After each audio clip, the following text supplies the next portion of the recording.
Good evening. Let me welcome everybody. My name is Neil Graboy. I'm the Dean of the Milano School of International Affairs, Management and Urban Policy, and I'm delighted to see this wonderful crowd. And it's appropriate to have such a wonderful crowd because this is a very, very special evening. I want to welcome alumni who are here, friends of the Studleys. Can I use the word mishpucha? Friends, relatives, students, faculty. This is really a very special occasion for all of us. It represents 10 years of the graduate program in international affairs, and it's a very special 10 years that have produced a wonderful academic and scholarly success, and it's also a special occasion to express our appreciation to Julien Studley for his longtime support of the program. And indeed, this occasion gives us an opportunity to recognize Julian's support in naming the program, and you'll hear more as the evening goes on. Although I come from Brooklyn, which is evident from my accent, I'm sure, there is an old Texas saying that if you see a turtle on top of a 10-foot pole, you know she didn't get there by herself. And Michael Cohen, I don't want to refer to him as a turtle, but Michael Cohen has been over the last decade the driving force to get that turtle up to that 10-foot height. And Julien Studley has provided the ladder. And it's not only a ladder to get up, of course steps, ladders have steps. Not only to get up 10 feet, but to keep going and to give us the kind of momentum that is appropriate to move a very special program forward. It will be changing over time, obviously, but nevertheless, it always needs the kind of momentum that Julian has provided. I've had the privilege of knowing Julien and Jane for a few years now and of hearing their stories about making their way to the United States, about Cuba, about Belgium, more that you'll hear about diamond cutting, which I always want to hear about because I can't imagine how anybody could do it.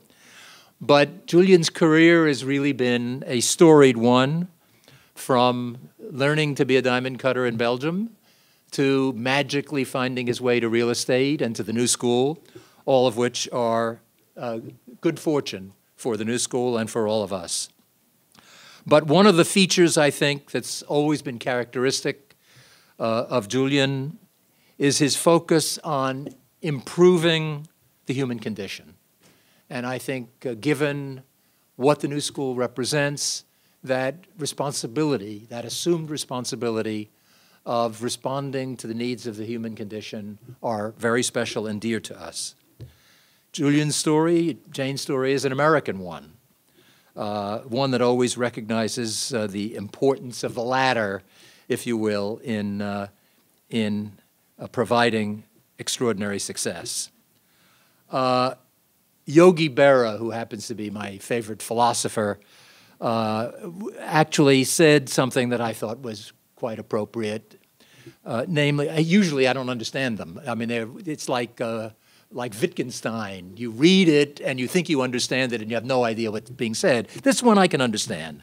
You can observe a lot by watching. And I think you can observe a lot by watching.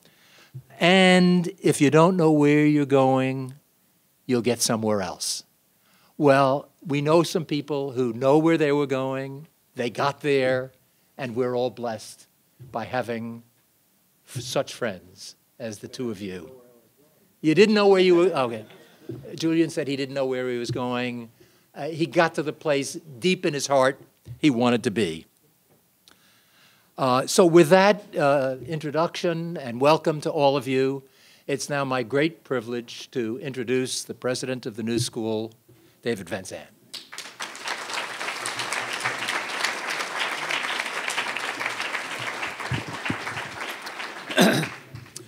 Well, thank you, Neil, and let me also extend my welcome to everyone here, but particularly to our alumni who have come back to this. This is quite remarkable. This program is 10 years old. I can't, think of another program, or on the 10th anniversary, we'd have so many alumni come back, and I think it's a real tribute to the quality of the program and to the leadership of the program. So again, welcome everyone back. We are commemorating those 10 years, and we're also, as Neil said, honoring Julien Studley, our trustee and longtime supporter of the graduate program in international affairs. He and Jane have been very generous over the years, and so thank you very much. In the very short period, that short 10 years that the graduate program in international affairs has been established, it has become a leader in educating students and practitioners working in the global arena. Since its founding, just for some numbers, there have been about 1,200 students have come through the door from 62 different countries. The program is really organized around the New School's distinctive approach of being creative and being engaged in the world, solving problems, and doing that often on a project-based, experience-based basis. The experience in GPIA, as we call it, takes a couple of forms. It takes the forms of internships, practica, and then, very significantly, the International Field Program. Again, we call that GPIA IFP. As it's known. Through IFP, teams of students travel to remote villages and major urban centers around the world. They work alongside communities, humanitarian relief organizations like the International Rescue Committee, and health and human services organizations like the African Services Committee. And they do this on a range of projects that aim to have significant social impact. What the graduate program in international affairs has been able to accomplish in the last 10 years really speaks to, I think at the core, the remarkable strengths and talents of our students and our alumni in that program. It's the students and alumni have really made it. But they couldn't have done it, as Neil said, without some ladders, some steps, at least some steps and some ladders along the way. And that's really come from strong leadership, both within the program itself and from its home within the university at the Milano School as part of the New School of Public Engagement.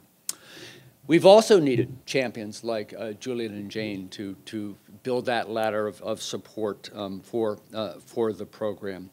Julien, in its core, shares the core values of the New School, the institutional values of innovation, educational daring, and risk-taking, along with caring about the world, trying to improve the world as best as he can.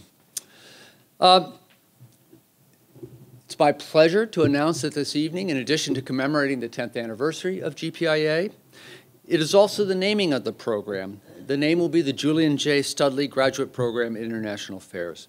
The honor recognizes Julian's 6 decades of service to and support of the New School and acknowledges the generous support which are the hallmarks of the program over the year, including the International Field Program fellowships and a new commitment of $3 million, which will fund student fellowships, faculty research, visiting faculty, and research initiatives such as the Observatory on Latin America.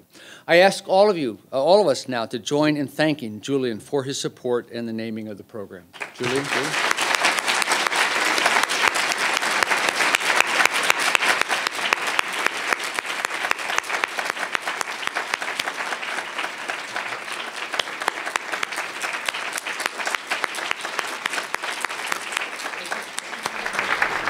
What's that? Yesterday, I went to Washington with my wife. And they invited me, it's 10 years since I sold my company. Yes. And they invited me to come to the Washington office. And I have not visited any one of my offices since I left. When I came into the room, there was a room not quite as full as this, but full of people, and they started applauding. I walked in. How strange. How strange, yeah. And I didn't have to say anything. There's no contribution. Well, we haven't made you say anything yet, so that's good. Oh, it's good. I think hopefully everybody heard. Thank you. I mean, it was just kind of very, very unusual. Oh, one other thing. We were invited to dinner by somebody I had fired And he told me how successful he had been since he got fired. Well, that's great. That's great. We've actually, I think it's time for the video, right? We've put together a video as a tribute to Julian. Now, Julian actually had to participate a little bit in this video, and we did part of that at his wonderful home up in Midtown. It's really intended to document his long connection with the New School, not just with GPIA, but with the entire New School. So, let's. Well, I guess we're going to turn down the lights and take a look at this video. I have served on the board of the New School for over 30 years. I have headed some committees. I've been member of some committees. I've even been the chairman of the school for a while. So I think I know the school fairly well. It's family. I don't think Julian, at least in my experience, is a conventional kind of person. I think it comes from his life and from his background. I was born in Belgium. My parents came from Poland and Russia, but my father was educated partly in Berlin, where he spent World War I. I never felt at home in Belgium. Worse than that, they didn't feel that I was at home in Belgium. So in class, I was pretty much of a loner. I had maybe one friend, was the other Jewish guy in the class. I never found any acceptance or any warmth. I survived, but it wasn't fun. And then, of course, after the Germans attacked Belgium, we went to southern France, just trying to be ahead of the German troops. We left just 6 months before the Jews in southern France, where we lived, were sent away. In Europe, I felt threatened. I felt threatened to the point that I had to leave, otherwise I would be persecuted. As a matter of fact, if we had stayed in France 6 months longer, we'd be dead.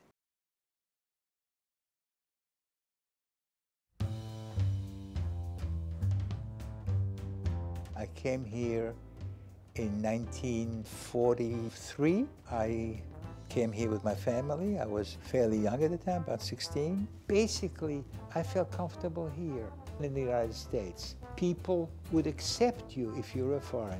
I didn't feel threatened. Julian valued very much the tradition of the New School, which was to support in the 30s and through World War II scholars, particularly from Germany, and the horrible things that were happening in Europe at the time. And I think that creates something of an affiliation, in part because he was a refugee.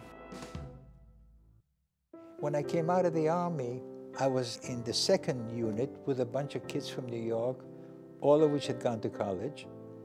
And I thought that, you know, they were not the worse for it. So I thought maybe I'd take some courses. I felt very comfortable at the New School. I took 2 courses. One was the intellectual history of Western Europe, and one was philosophy. A professor by the name of Heinrich Blücher, who made a tremendous impression on me. He was a German professor, and the guy spoke terrible English. I mean, terrible. He had a German accent. It was barely understandable, and we all loved him. Every student loved him. It proves that thinking produces language. He was so competent and so giving of his intellect. We would sit around the table and discuss subjects. We would just philosophize. And we had these incredible discussions about what is possible, what can be done. One of the great things of our program that Julian has supported very strongly has been the ability of our students to go off for extended periods of time, work on projects, whether they've been in Europe, in South America, and actually get their hands dirty in doing something. For my international field program, I went to Nepal at the end of my first year. While I was in Nepal, I focused on the issue of constitutional change. Still, Nepal is going through a process of drafting a new constitution, and a lot of my work at GPIA was focused on the idea of legitimacy. It's not very often that a country goes through this kind of constitutional change process, and it's even rarer that a student who's interested in that gets the opportunity to go there and talk to the high-level representatives that are having these discussions on a daily basis. Unlike many educational institutions, the New School is dedicated to being engaged with the society around it. And over the course of its history, it's always reached out into the community, both to educate people in the community, but also to make the world better. What excites me most about the New School is how it's growing. I think in the world, the New School's role is to say, what if? It's offering alternative hypotheses to whatever situation might arise in the world. It may not show, but ultimately I think that it's one world. Maybe we will wise up at some point and realize it is one world. I have a feeling with the New School, everything is possible. Well, again, I just want to end by thanking Julien and Jane for your support for the New School, for this program. It makes a world of difference, and I hope you just turn around, you can see many of the people for whom you've affected, who you have affected in a very positive way here at the New School. So now let me turn it over to our fearless leader of the GPIA, Michael Cohen. Mike.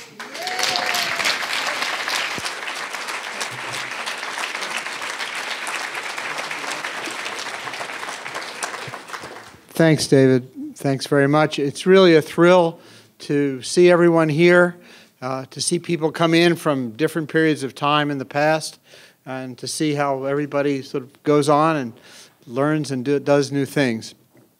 Before we talk a little bit more about things, I want to invite Julian to say a few words. If you'd like to come up, okay, please. I'm not shy.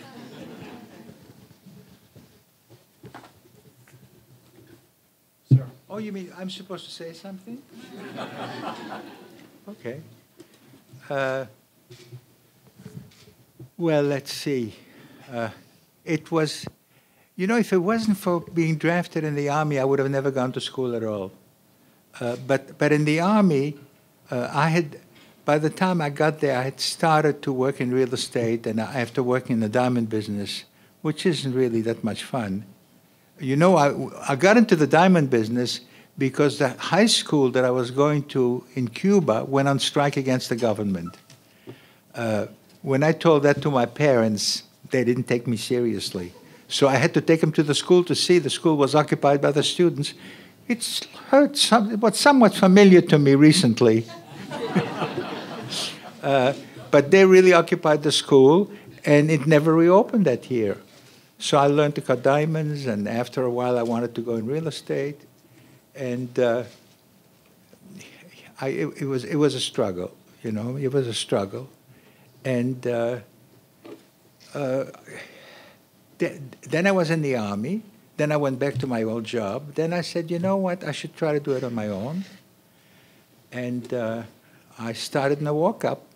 And one of the people that I hear, Don Schnabel, was one of the early people that I invited to join the company. And Don is here, and he did pretty good with the company. This was later. You know, this is when we get out of the walk-up. But I have to tell you that intelligence was always appealing to me. And I have to tell you about the first person I hired. His name was High Gross, and I think you have the book. And High Gross impressed me once because we were on a march, and High was talking to the person next to him in the march. But I couldn't understand anything he was saying, and I said, "What are you doing?" He said, "I'm playing chess." "You're playing chess on a march? How do you do that?" "Well, all you have to do is remember the board." And then they say, you know, move A, B to A, you know. I say, "Oh, well, that's simple. Anybody can do that." Well, he says, "It's my cousin, and we speak the same language." That was obvious. Well, High became a lawyer and a professor. You know, obviously, he became a professor. He's still in England now. He is probably about a year younger than I am, so he must be about 85.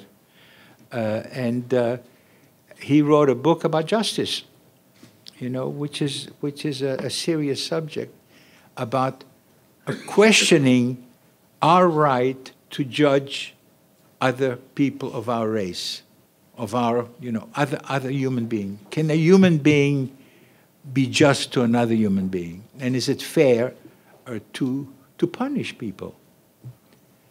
It's not at all what I thought High Gross would do with the rest of his life. He was a very ambitious guy.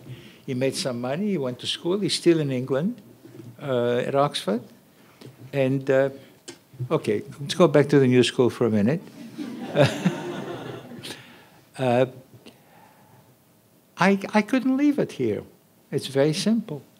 It was Blücher, and then when I was finished with Blücher, there was a fellow who was giving a real estate course, and he asked me to help. And I helped him with the real estate course, and then I figured, and then he said, I don't want to do the course anymore, and I did the course, and I did the course uptown because the real estate people didn't want to come here. And doing the course, I made good connections. So it wasn't, I wasn't charging the school anything. As a matter of fact, I was paying for the room because it was a hotel room. And it was all kind of very friendly and very nice. And one of the things I discovered is there is no real estate person that I ever asked to speak at my class who said, he can't come. It seemed to be such an honor to speak at the new school, or maybe at any school, I'm not sure. But it was such an honor. Now, I had some problems because I discovered that some very intelligent people are not good speakers, or don't know how to plan what they're going to talk about. So I decided I have to take them to dinner before just to make sure about what the cover-up would be. Anyhow, I don't want to take too much of your time with my stories. This is not about me personally. This is about me and the school. So I think I will leave people at the school to talk about the school, and I'll be here and applaud.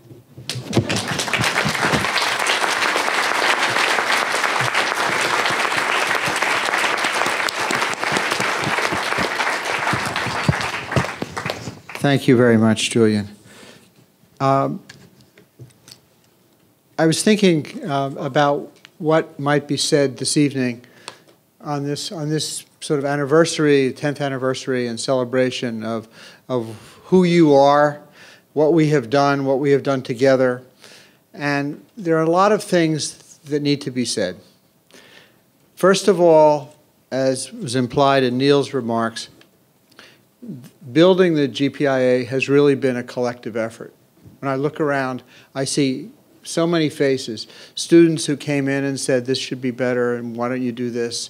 And faculty who had many suggestions, and we're going to talk about the faculty, and the administration, and many people in the administration. And I think what we tried to do really was to build something unique in the sense that it was intended to be truly multidisciplinary, truly engaging with theory and practice, truly focused on trying to make the world better. And I think in that sense, we really had a premise of optimism from the very beginning. And I think that has also helped because I think a lot of us believe the world really does not, it's not that we need another world, we absolutely need another world. We need a world which is much more just and productive in so many ways. So the faculty and students have worked together to make that happen. We started with 50 students the week before September 11th. Today we have about 350 students. We've had about 1,200 students through the program. We have about nearly 1,000 graduates. We've given about 1,000 courses in these 10 years. We've sent students to IFPs in 30 countries. We've brought in more than $60 million in tuition to the university. And we've brought in, on my count, about 30 different grants from different institutions to support the process. There are a lot of numbers, but it reflects a lot of work, mostly by the faculty and by the students and all of us together. The most tangible outcome of all of this are the students. And this evening, you're going to hear from some of our graduates talking about what they have done since they left the new school and why their experience actually mattered in building their lives. We have many people to thank. We have 2 presidents, 5 provosts, 6 deans, 20 full-time faculty, not all of whom are at the New School, almost 100 part-time faculty who've collaborated in this effort over the years. And it's impossible to acknowledge everybody. But I'm going to mention a few of the key people because I think knowing the history of where we've come from, I think adds to a sense of appreciation of what it really means to have a collective effort. First of all, Elizabeth Dickey and Alyssa Tenney were then the provost and the dean of the New School when I started in the year 2000, 2001. They proposed to create this program. They were responsible for bringing me here to launch it. But they gave me a tremendous gift. They said, you have the freedom to organize and do what you think makes sense. And frankly, I didn't really know what to do. I needed a lot of advice, and I talked with a lot of people. But they gave me the freedom to start. And a person who was key in this process was Linda Dunn, because Linda was then the Associate Dean for Academic Affairs and later the Dean of the New School for General Studies, and she was a continuing and active supporter in the process. She gave us ideas, she told us things that we could do, many things we couldn't do, but it was a very important person in the process.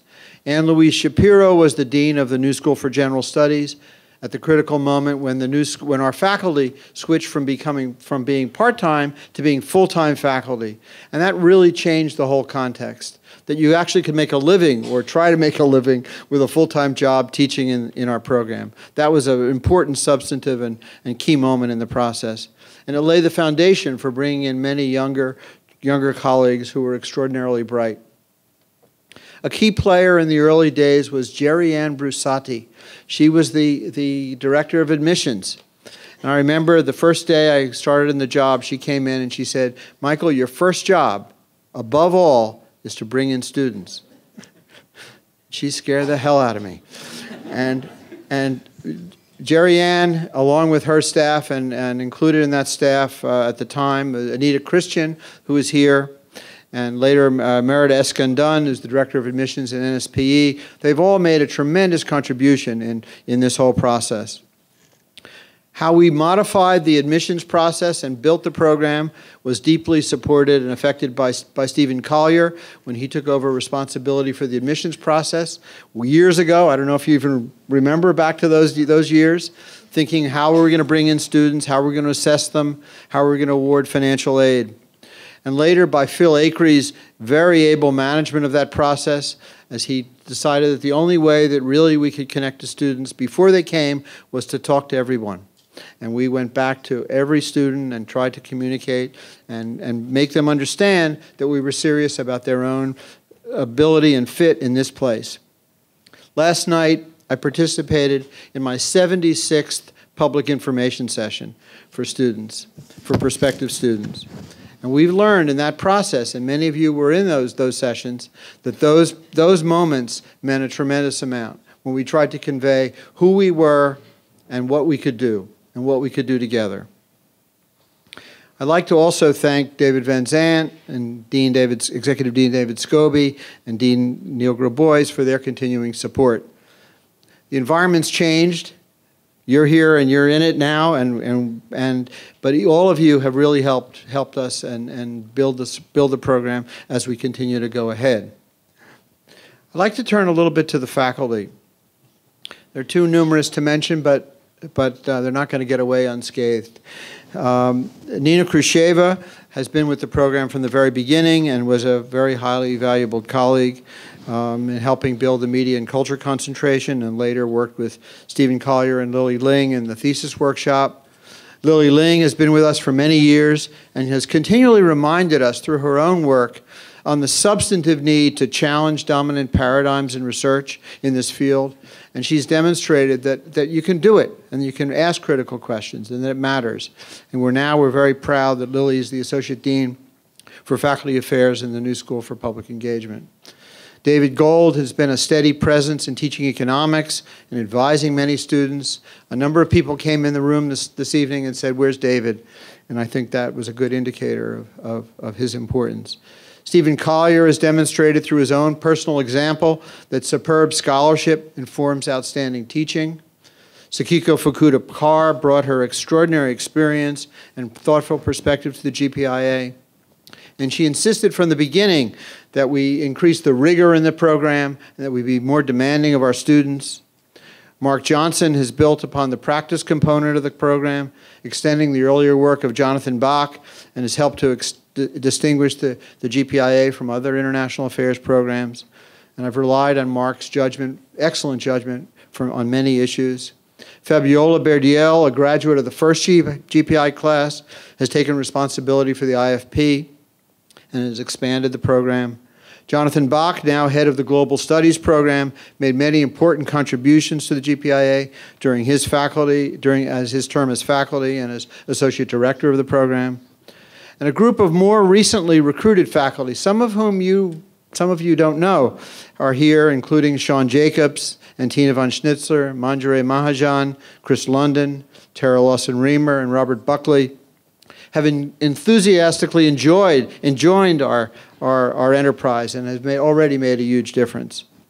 I'd also like to particularly acknowledge the special experience of Everita Salina, who started as a part-time faculty for many years, later was hired on a full-time basis, and who ran our IFP in Hong Kong, and who was prepared to take on any academic challenge and really made a tremendous contribution. All of these people I have been lucky enough that all of these people have worked with me in building the program. It's a collective process. And I would appreciate it for a moment if you would stand up. The faculty, please stand up.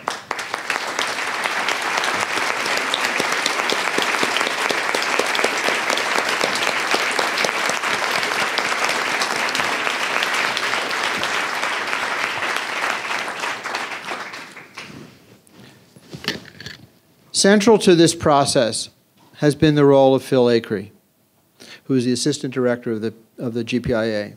Phil, as many of people know, has touched the lives of almost every student and graduate in this room. His devotion to the GPIA and his mission and his belief that you really have to deal with people on a human basis, one-on-one, really deserves special recognition because he has made an enormous difference. Phil, please stand.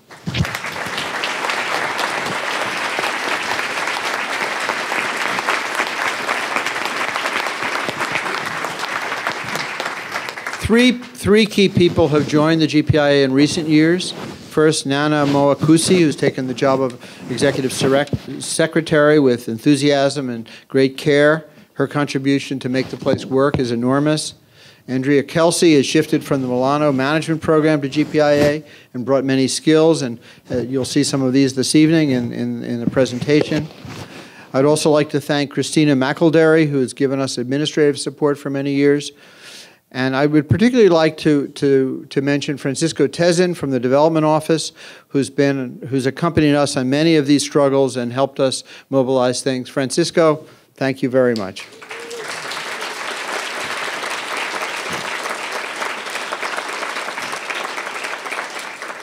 When I think back, though, over this period and what it has actually meant, there are a number of things that I'd like to mention this evening. I think what the experience of building the GPIA has demonstrated in the New School and in universities and perhaps in life itself is that we have to expect processes of what might be called unbalanced growth. We've struggled and vigorously debated how we could build a model of educational quality which would include the correct proportions of faculty, of students, infrastructure, administrative capacity, outreach, research, teaching, service, many other components. At times, we've been reminded by our students of our own inadequacies, that we don't have the balance right, that we could improve things. And in most cases, those reminders have been correct and been right to the point. But I also think that unbalanced growth is part of our working lives. It's part of our organization. And that and here, I think we could say that few organizations really know how to come up with a sustainable balance between all of those things. And in fact, it's this continuous quest for improvement which has given the GPIA its special character. We know we're a work in progress. We're still a work in progress. We're still trying to evolve and figure out how we can do a better job and do that in the context of a university which is growing and expanding in its ambition, both in terms of pedagogy and scholarship, and its broader vision. And here the notion of public engagement is very important as part of in which we fit within this important new division.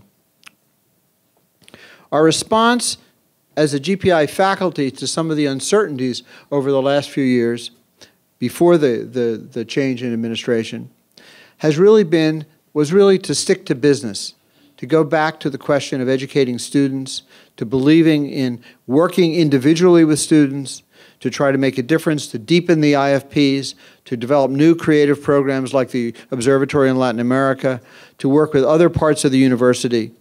At times, the balance didn't always seem right, but we were proactive. We were always trying to do things and trying to make things better. We didn't want to be reactive in a situation of change. And throughout this process, we took enormous energy from our own students and graduates.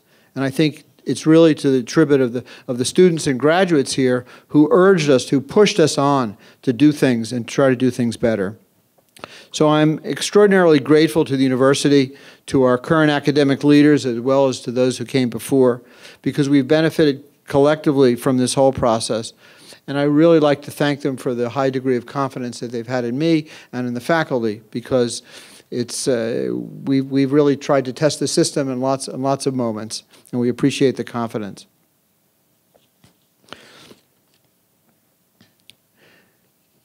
I would also like to say that it's in this context that now that the GPIA is being renamed the Julien J. Studley Graduate Program in International Affairs. I started to talk to Julian in 2002 about what we were trying to do. He joined our first advisory committee in 2003 and consistently was engaged in posing questions. He would come to our student debriefings after the IFPs. He would listen for 5 or 6 hours to student after student talking about what they were doing in the summer. The next day he would call me. Remember those calls?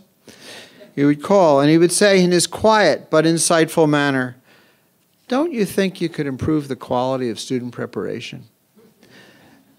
How do you think you could strengthen the linkage between classroom courses and field courses? How could you work on that program?" Little comments. These comments were strategic, they were astute, they reflected experience and great sensitivity. And I am personally very indebted to that advice and that support. I learned a lot, and I think our faculty got a lot from that. Later, he quietly provided financial support for many GPI activities. Many students who went overseas didn't know, in fact, till later, that they were receiving financial support through some of this aid, and later provided core funding for the Observatory in Latin America. The current gift, which is being celebrated this evening, fits perfectly into this current condition of unbalanced growth. We need to invest more in the research for our junior faculty. We need to help them build the careers of scholarship and teaching and public engagement within the new Milano School of International Affairs, Management, and Urban Policy. We need to do many things, and we're very grateful for your support at this time. The Studley Faculty Research Fund will allow faculty to undertake projects with strong student involvement.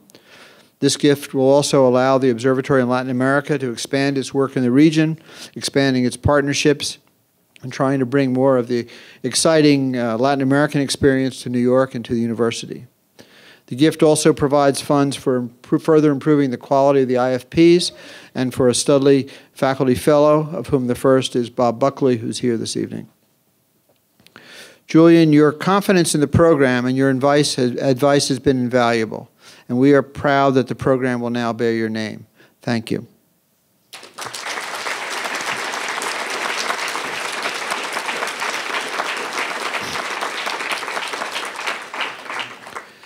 Finally, I would say to our graduates, getting to know you has been the most rewarding part of my job.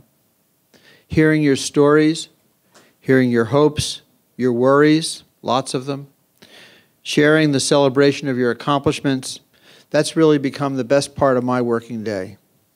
My frustration has often been that there wasn't enough time to meet more of you, but we spent a lot of time together, and we learned a lot, and I learned a lot from you.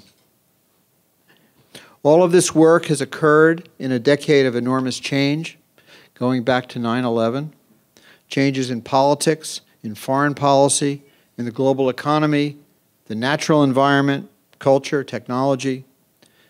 It's been impossible for the program to include and absorb all of those changes, but we've certainly tried. The faculty has sought to make courses more relevant, to think about what's the mix of what we're doing, what you need to know when you get on to doing your work. But we've tried, and we'll continue to adjust, because that's part of the process, and that's what the New School really is all about. We will try to use our imagination, and we will also try to bring the human and financial resources that we have to bear on this program.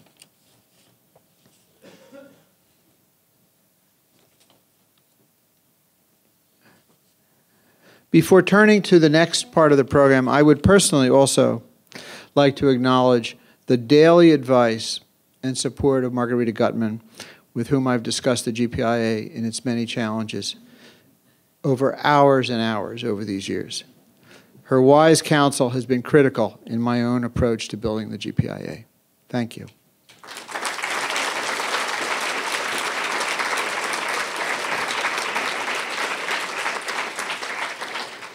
So let me now turn to introduce 5 of our graduates and to invite each of them to speak for a few moments about their lives after the GPIA. So I'm going to call your names. Please come up to the table. Alice Willman, Jordi Lopar, Patrick Geyer, Caroline Nichols, and Louise Mora Daniels. Please come on up.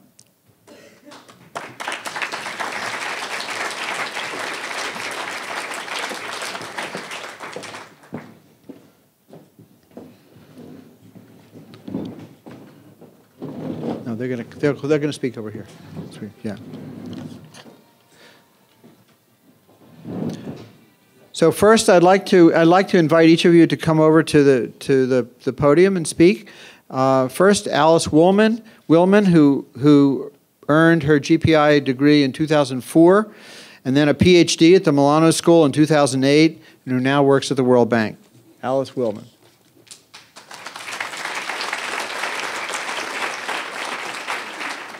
Thanks, Mike. Good evening, everyone. And it's such an honor to be here tonight and to meet you, Mr. Studley, and to be part of this event. I was hoping that Mike would let you have a little wine before you had to listen to me, because I find that I'm a better public speaker if my audience is half drunk, but we'll see how it goes. It's been so exciting over the last 10 years. As Michael said, I entered in 2002 into the GPIA. And over those years, to watch the program grow and expand, I remember in the early years, nobody knew about the program at all. And so I was always explaining, that I was at that other international affairs program in New York City. And, then the people from Uptown would say, oh, that's really cute. You guys want to have your own program in international affairs downtown. And that, that's changing really, really quickly. It's amazing to see. As Michael mentioned, I work at the World Bank now. I head a team on violence prevention and conflict, which is kind of a new area for the World Bank, but it's been recognized now as such a critical development issue. So a lot of my job still is convincing my own colleagues that this is an important issue that we need to be doing more about. And then the other part of my job is convincing the ministers of finance and the ministers of planning that we need to do this in their particular country and we need to do it yesterday. And it's a very interesting job. I feel like I do important work that makes a difference. And I'm also very confident that I would not have that job today if it weren't for the 6 years that I spent at the New School. And when I say I spent 6 years at the New School, I mean it more than most. I spent 6 years here in this building and the 12th Street building in particular. I started out at the master's program, and while I was studying, I started to work in the administration there.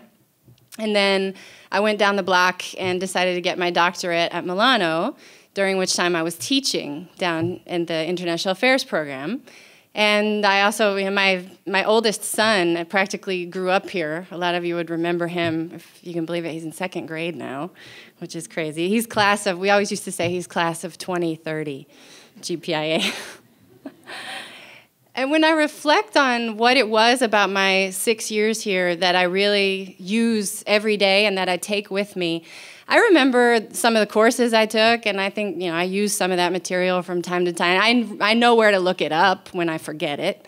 But what really has stayed with me is the time that my professors gave to me and the mentoring that I got from them. And I don't think you get that at every university. I remember the first time that I came into the 12th Street building. I was actually remembering it today as I walked in there again. And I met Mike Cohen, and I was in the midst of, ending 5 years of living in Latin America, most of it in Nicaragua. And I was super passionate. I knew what I wanted to do with my life. And what I wanted to do with my life was to take down the World Bank. I mean, out. Nothing but evil, increased poverty, ruined people's lives, destroyed livelihoods, and that's what I was going to grad school to do. And Mike listened patiently, and he said, I think you'd be a great fit. So...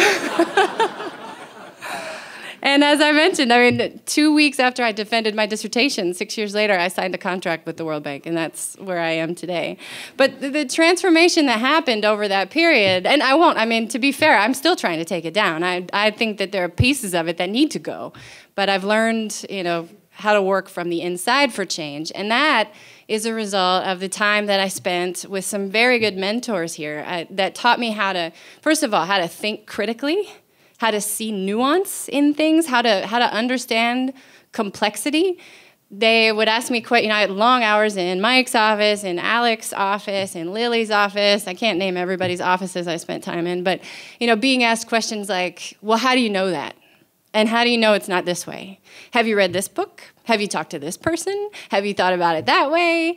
And, as I got further and further with my studies, I just wanted to get done because I needed to get out there and, do something else besides get my degree. And it was so exasperating. But I hear myself asking those questions now of my staff at work. I hear myself asking those questions and pushing them to think more critically. And I know where I learned that. I know where that came from. My professors were, and that was because my professors were around. Back in the day, when you would write Mike Cohen an email, you knew you'd get a response within 24 hours. He actually had a policy about that.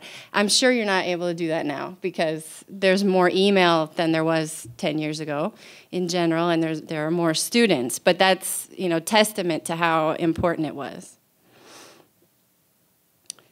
So it's good to remember that, and I wanted to point out that it's just great to be here again and to see how the program has gotten so much stronger and so much better recognized. Now I don't have to explain where I got my degree. Now there are students that are, recommended to me, that come to me from the new school to talk about potentially working at the World Bank, and I go and I have coffee with them, and I'm relieved that I didn't have to compete with them when I was trying to get in, because I'm not sure I would.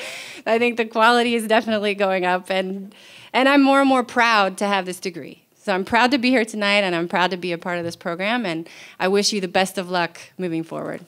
Thanks.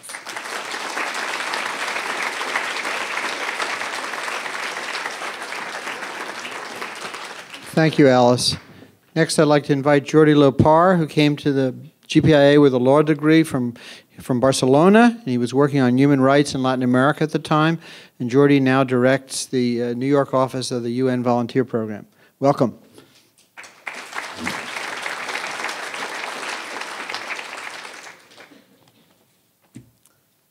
Good evening, everyone. In good old-fashioned UN bureaucratic style, I wrote my little speech. I don't know if I'm going to be able to read it to everybody, but let's see how it goes. First of all, thank you, and thank you to the New School for the invitation to be here today to celebrate with you all the 10th anniversary of the graduate program in international affairs. It's great to be here, and I'm very honored. When Mike first approached me with the suggestion to talk to you today, I was surprised.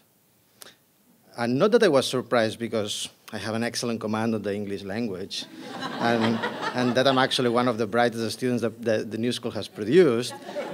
I was surprised because it's 10 years. 10 years ago, I was studying in these rooms, and it just flies. Time flies. 10 años ya? 10 years already? I'm amazed.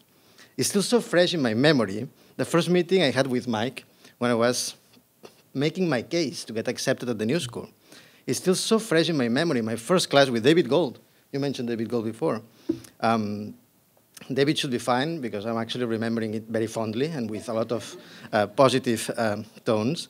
It's still very fresh in my memory as well, the sleepless nights that Collier gave me in terms of producing my papers on time. Mountains of demanding readings, challenging debates at class, the many things I learned from professors, but also from a lot of the students that share the classes with me. This is so fresh that when Michael called me to speak at the 10th anniversary, I was really surprised. More than 15 years ago, I left the position as a civil servant at the municipality of my city, the city hall of my hometown, to work for an NGO, Action Aid International, back in Spain, and to graduate from law school. I had left the law school for a couple of years. I didn't know what to do with my life, and then I went back thanks to my wife, and I finished law school. And this is one of the best decisions I've made in my life after graduating at the GPIA. I came to New York to change careers and find my place in the international affairs community. And as a young lawyer with a little bit of an attitude, I thought that it was fine with me to come to New York, only get a little bit of good command of English, and I would actually make it in New York or elsewhere. I was wrong. My first experiences with some New York-based NGOs were actually eye-opening. First, during my unforgettable time at the North American Congress on Latin America, which actually this year is celebrating its 45th anniversary of struggle and informing the American public about policy of the US in Latin America, and also later with the Lawyers Committee for Human Rights, I started to realize the limitations of my own academic background. Law school, especially the law school I'm coming from, the heavily codified tradition of civil or Roman law, can prepare you for a lot of things. But to really try to understand the world around you, it soon became very obvious to me that I needed a much more holistic and multidisciplinary perspective. Not everything can be codified, and not everything should be codified. After working in Mexico and Peru for a while, I came back to New York, and my colleagues at NACLA first told me about the new school and the new international affairs program that they are building. Working among the NACLista community of new school PhDs, they sort of brainwashed me about the new school. It's a great institution with a fantastic history of commitment, a different approach to education. I was already biased, though. I was already biased because coming from Barcelona, I had the new school very high regard in my mind because it's where Pasqual Maragall, a very admired politician of my hometown that became the mayor of my city and then the president of the region of Catalonia, studied here in the 1970s. So for me, approaching Michael Cohen and coming to the GPIA was a natural thing to do. As I'm very thankful that I did, and I'm very thankful and grateful that I was accepted and got the opportunity to study here. It really has made a big difference. At the GPIA, I got very interested in understanding how policy takes shape, how the different elements that play in the design phase of policy can make it go one way or in a radical, totally opposite direction, depending on who is behind the scenes. I grew more and more interested in learning about the huge influence that the media, the different lobbyists and interest groups, and other social forces have over processes of democratic governance. At the New School, I developed an interest in advocacy for social change that took me to work for the United Nations.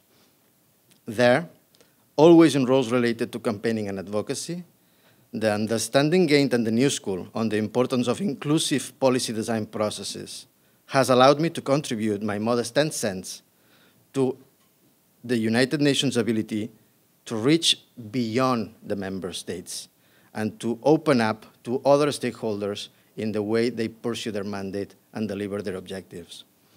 At the UN Millennium Campaign, for instance, I work with a group of committed advocates to support national citizens in keeping governments to account for the promises they come here to New York to make, and then they go back to the capitals and forget about it. Case in point, the Millennium Development Goals.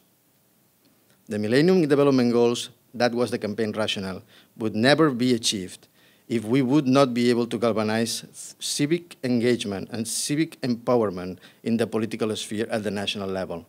It took us some time, and it took us a lot of struggle with member states. But at the Millennium Campaign with the UN, we were able to actually support 70 countries' national campaigns anti-poverty and for the MDGs. That was an achievement in itself. And we didn't do it only in developing countries. We did it also in OECD countries. That was actually really innovative for UN standards. The results of such efforts still to be seen. And while it's true that some of the MDGs will not be achieved by the deadline of 2015 in a lot of countries, I am convinced that the campaigning seeds that we planted in some of those most difficult countries in the world will bear fruit in terms of civic engagement in policymaking beyond 2015. Currently, I work at the New York office of the United Nations Volunteer Program under the administration of the United Nations Development Program. My main role there is also to create spaces for participation and engagement in policy-oriented processes at the global level.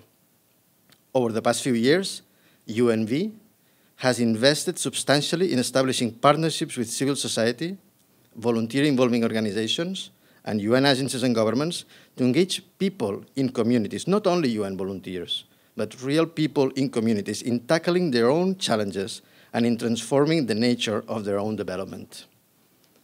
UNV today deploys between 7,500 and 8,000 volunteers a year to contribute to programming objectives of different UN agencies. About 80% of those volunteers are volunteers coming from developing countries. And they come to UNV to bring transformational change through their ability and knowledge to steer local bottom-up community-based engagement. I work with UNV to support volunteers worldwide in strengthening trust, solidarity, and reciprocity among citizens, and in creating opportunities for participation. The GPAA has taken me there to work at the UN in the business of expanding spaces for participation both locally and globally. The GPAA, as you can see, has not improved my accent or has not made me an excellent public speaker. But I got provided with the resources and the knowledge, or at least to try to contribute to make a positive difference in society. And for that, I will be always grateful. Happy 10th anniversary, GPAA. Per molts anys, GPAA. Thank you very much.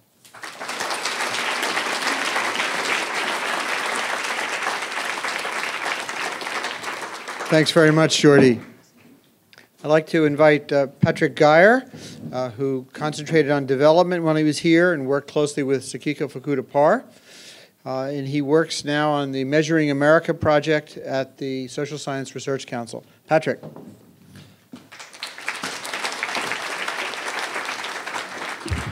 Thanks very much. Thank you, Mike. Thank you, everyone.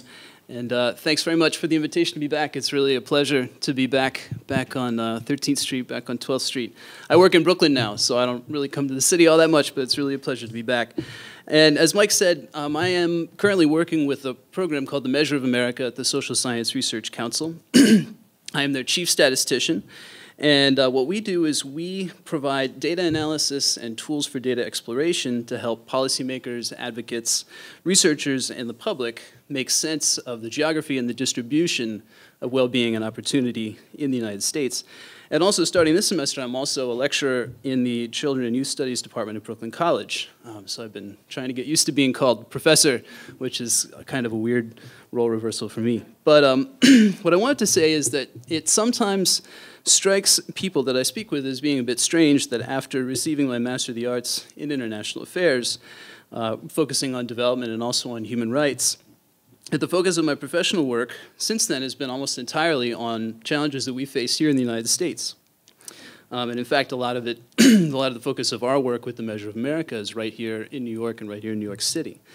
However, I think it's actually quite a fitting application, or one of many fitting applications of my GPI education, to take the lessons that I learned here as a student and to apply them to what could very well be called development challenges that we face right here in our own backyard. After all, learning to think beyond simplistic and problematic dichotomies of things like foreign and international, or developed and developing, were things that we were challenged on from the first day that I stepped into my Global Flows class for the first time in January of 2007. So since I am a data guy, I wanted to give you just a few examples from projects that I've been involved with over the past few years that touch on themes that I first had an opportunity to explore in depth as a student here in the program. So to start, at last count, just to give you one example, 29 nations in the world, 29 sovereign nations, had longer life expectancies than the United States, all 29 of which spend less per capita in purchasing power parity adjusted terms on health care than we do. And of course, this lackluster average obscures wide and deeply troubling gaps in mortality and longevity between racial and ethnic groups and between people that live in different parts of the country. From a report that we put out just last week, 5.8 million young people between the ages of 16 and 24 in the United States are out of work and out of school. The New York metro area alone is home to 350,000 of them. And in parts of the South Bronx, more than one in three young people are disconnected from work and from school. Now, this disconnection from the anchor institutions of society puts these young people at risk of never completing basic educational credentials, lower lifetime earnings, adverse health effects, and greatly reduced life chances throughout their lives. And finally, according to census data that just came out earlier this week, the poverty rate for children under the age of 18 in the United States at 22.5% is higher than that of any other age group. And if we put all 16.4 million of these poor children in the US into the same state, that would actually be the 5th largest state in the nation, smaller than Florida but bigger than Illinois. Now, the interesting thing about that, though, and this is something I talk about with my students at Brooklyn College on a regular basis, is that when it comes to designing policy responses to respond to this, what are we going to do about this incredible problem of child poverty? We now have a large and growing larger every day list of innovative and incredibly interesting examples from the so-called developing world to consult and to consider, in addition to the good ideas from here in this country and from our high-income peer nations. So the bottom line for me is that the struggle to ensure that everyone has a shot at a life of choice and dignity, and to see that basic human rights, not just civil and political, but also economic and social human rights, are respected, protected, and fulfilled, is something that's going on right here in this country, in this state, and in this city. Now, as we all know, and certainly many of my fellow GPI graduates have gone on to do this work, in every corner of the world, there are no shortage of challenges anywhere that you look in this department. However, while those challenges may be of a different intensity and scale, and sometimes take a different form here in the US, there's also no shortage of good work to be done right here. And in my experience, a GPIA education can inform and enrich work done here in this country just as much as it can in any setting, anywhere. So let me take this moment to thank, in particular, the program's faculty and staff for their incredible dedication and for sharing with us their wisdom, their skills, and their considerable experiences in their respective fields, and for helping us, and certainly helping me, to develop the abilities and the knowledge and the skill base that we use, that I use, in all the varied places that we find ourselves today. And now in closing, I'd like to wish the GPIA all the best for a very happy 10th anniversary, and say here's to many, many more. Thank you very much.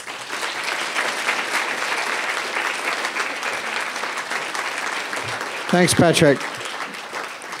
I'd like to invite Caroline Nichols, who recently returned from working for several years in Pakistan for the International Rescue Committee, and who now works for Interaction, an important development NGO in Washington. Caroline.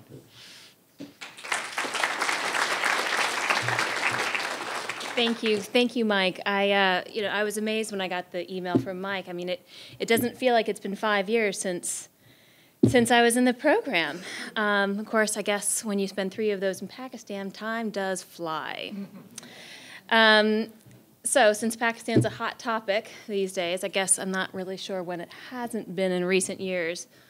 Just for humor, let's see. Can I see a raise of hands of people who've been in Pakistan before? All right.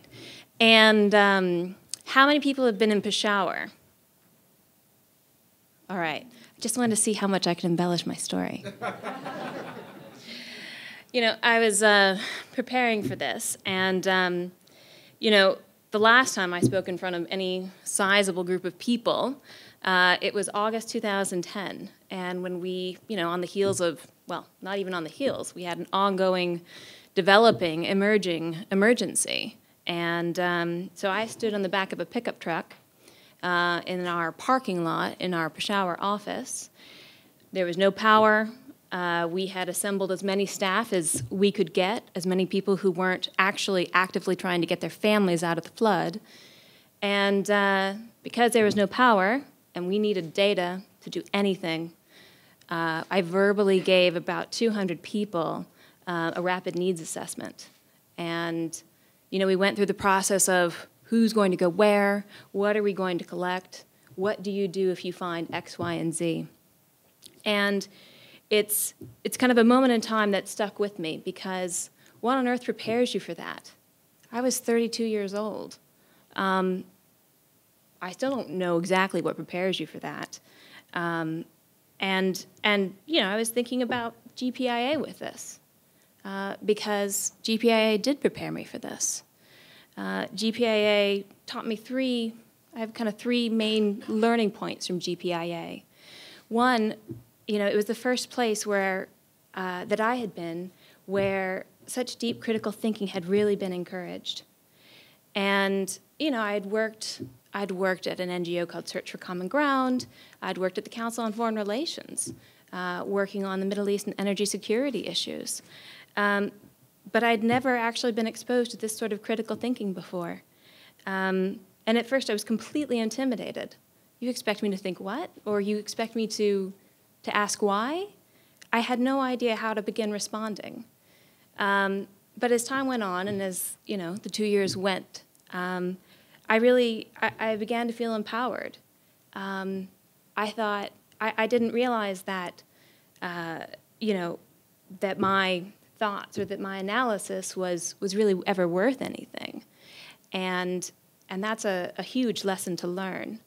I would have never thought that I would have worked for a dream agency in one of the most challenging places in the world. Would have never thought that before I came to GPIA. One of the things that, some of us are, well, at least what I was told in life was to live your life by your own direction.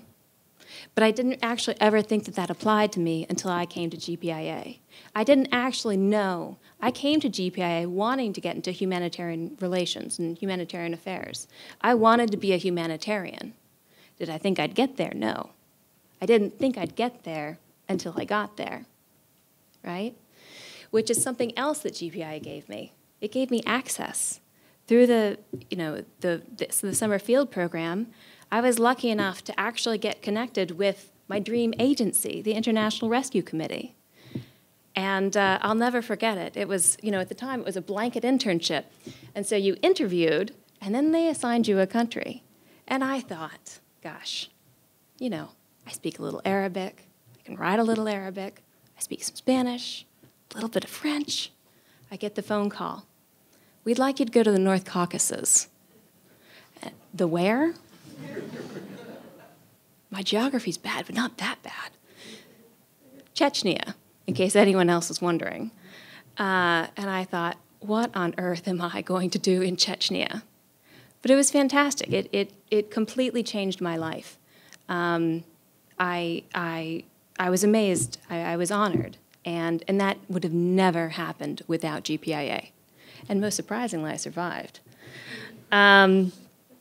So there you go. GPIA radically changed my life. It gave me access to things that I never thought I would have access to.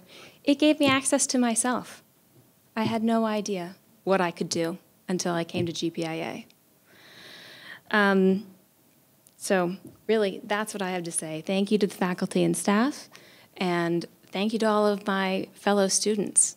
You learn from every single person who's around you. And I would never have been up here, even asked to be up here, had it not been for you. So thank you very much, and happy 10th anniversary to GPIA.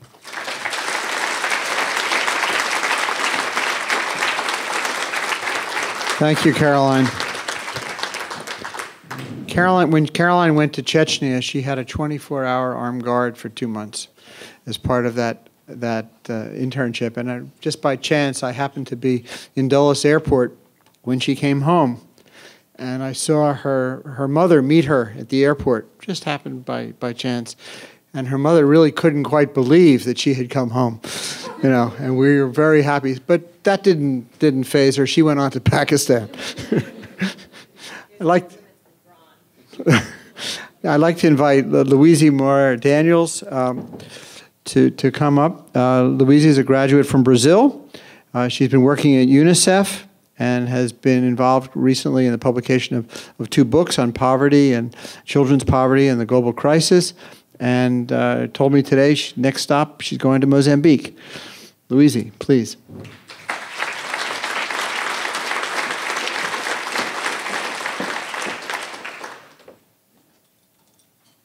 Oh, how I wish I were as eloquent and well-prepared and organized as my classmates and colleagues. I guess the GPI didn't teach me that. But nevertheless, it did teach me a lot of things. I was so honored to be invited to come here to speak because I could think of so many better options. So thank you. And I was revisiting my personal statement that I wrote for the program a few years back.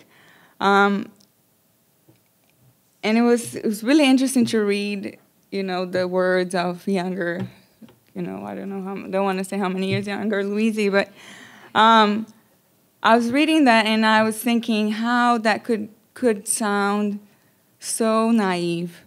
This idea that you wanted to be equipped with the theoretical and practical tools to make a difference in the world and make a change. And, you know, that's truly what I wanted. And now I feel that perhaps had I gone somewhere else, I would have felt embarrassed and I would have felt a little bit ridiculous to arrive at a graduate program and feel like, oh, I want to change the world. And, you know, I didn't feel that way here because everyone else wanted that. And not just because they were idealists or it was just like a fake, you know, thing. Yes, everybody wants to say that. But because either they had the experience, the practical experience in doing things that have helped to do that, be it the faculty, the administration, the classmates, or because they were really, really, really ready to just, you know, dive in and be ready to whatever, you know, wherever this path will take. And the time I spent here, it has been so valuable to me. And I've learned so many lessons from before I even got here. I learned before I even started the program, but in the process of applying for it, that you should just never be afraid to push for what you want, really try for what you want, to negotiate the terms, right? Because if you really believe in something, be it yourself, how you need to sell yourself out there, doing something good, doing something better, you should not be embarrassed to try. And even before I arrived here, I felt like I was encouraged to do that, to push for what I wanted, for, you know, negotiating the terms of my education financially, academically, what I wanted to do. I was a little bit lost. I knew that I wanted to work with and for children. When I was in undergrad, I was in Texas, and when I saw a pamphlet about the new school, I had no idea what the new school was. I went to a couple of advisors, professors who I admired, and they said, well, you don't know who the new school is because you're in Texas. And you came from Brazil, and now you're in Texas. No wonder you don't know, but it's an excellent school, and I felt so inspired by the brochures that I said, I need to check this out.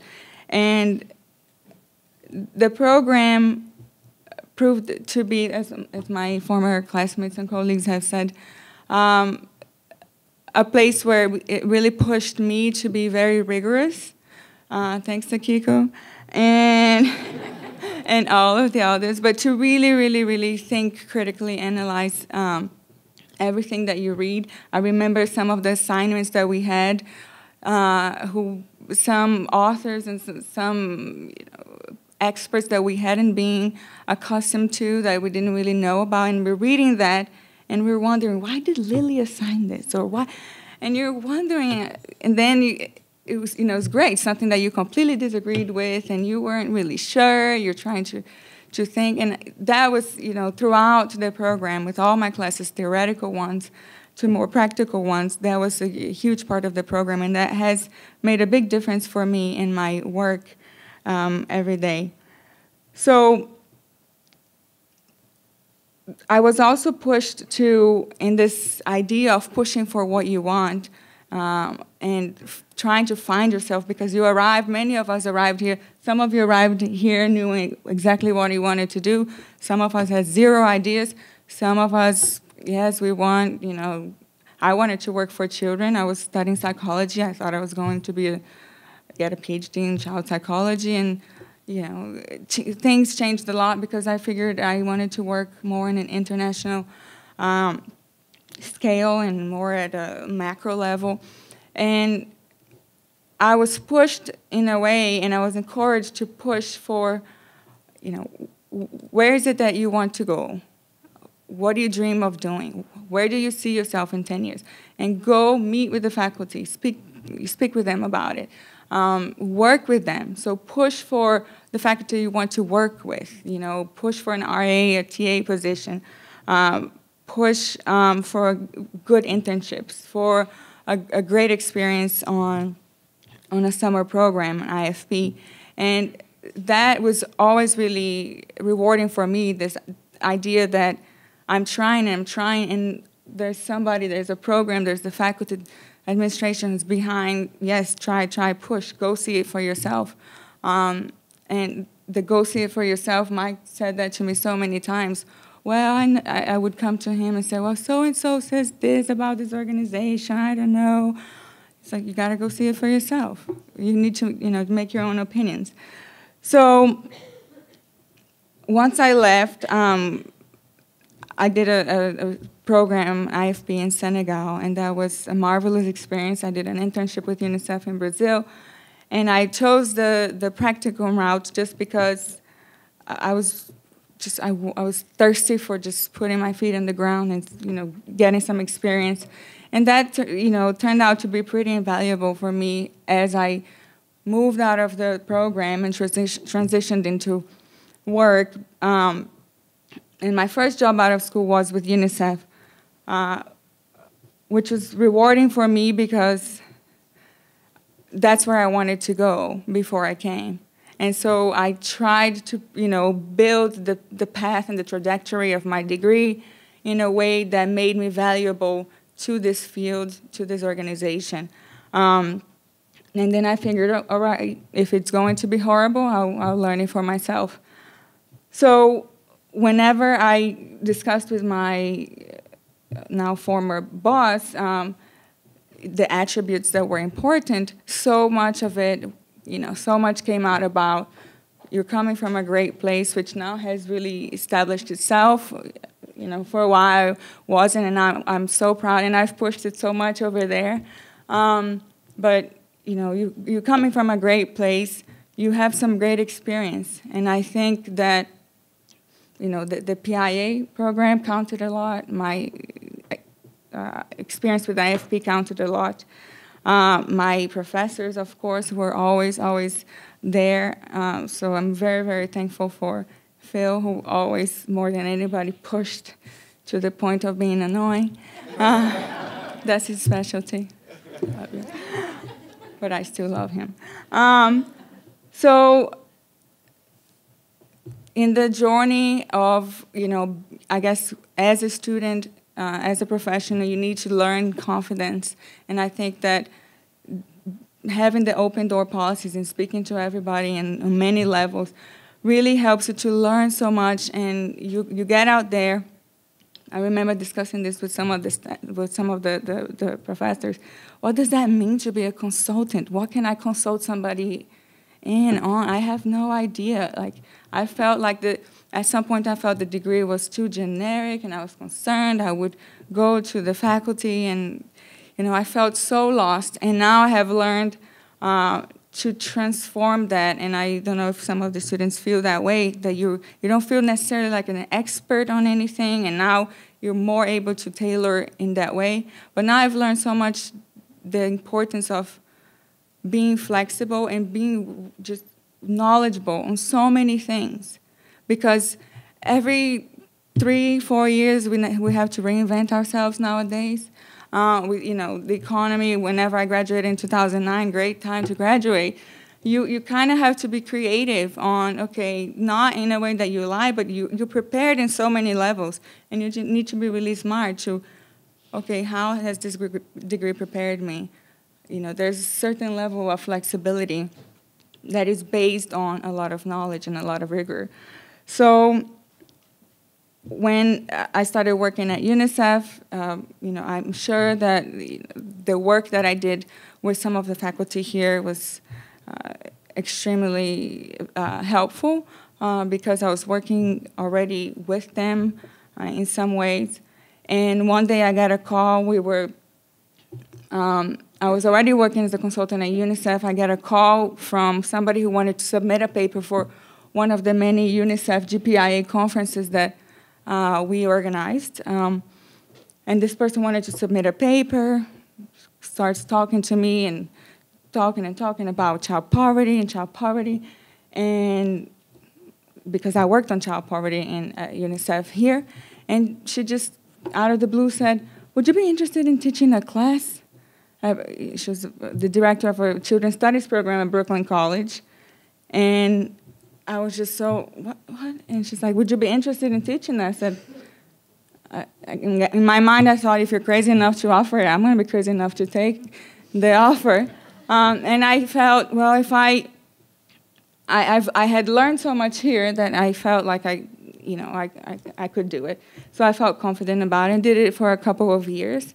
Had a great time and have developed an even greater appreciation for all my professors, because it's not easy, not easy whatsoever, to develop, these relationships and the grading and all of that.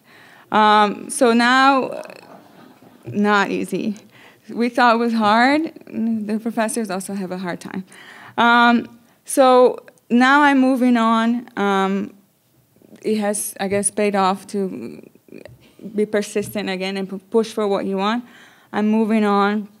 Had to stop teaching the class, which was an amazing experience and recommended.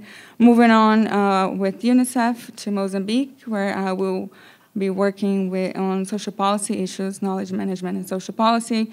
A lot of work on child poverty again, advocacy, budgeting for children, and with ministers of finance primarily on fiscal space in the country, given the newly discovered natural wealth resources that the country has, and how do we leverage that for children. So I'm extremely grateful for the program for many, many reasons, because it continued to give me inspiration. I remember feeling inspired to apply. I found inspiration here from faculty, administration, and my classmates always, and continued to inspire me throughout the time that I was here, and felt and still feel so thrilled that I still don't have to feel embarrassed when I think to myself and say to others that I want to change the world, and one little action at a time, and the GPIA really provided me with those skills. So thank you very much, and many more years. Thanks very much, Louise. I'd like now to invite David Scobie, the Executive Dean of the New School for Public Engagement, to comment a little bit on our presenters so far. David.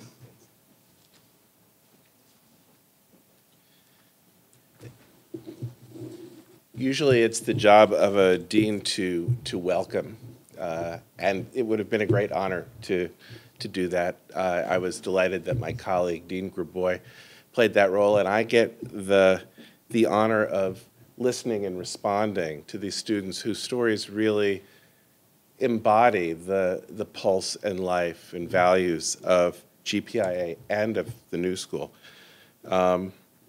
Listening to them, I felt what you always feel listening to your students' alums, which is proud of their achievements and their stories.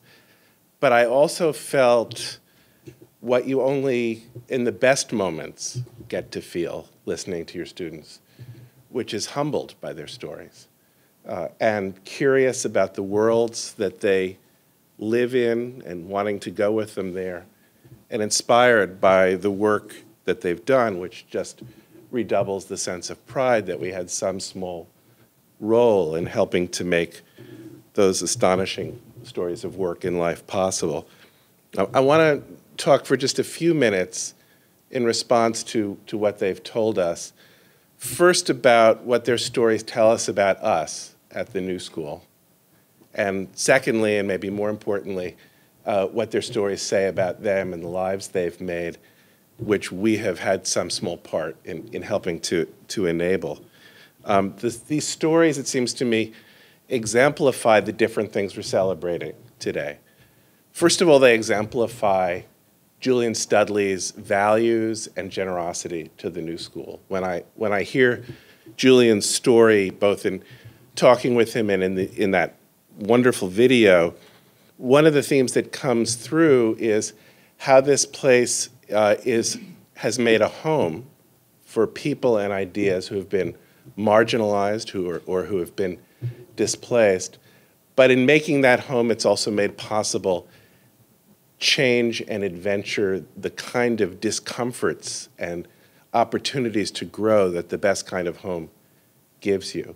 And Julian, his own life story to me embodies that paradox of how wonderful the New School is, and his generosity makes exactly that experience possible.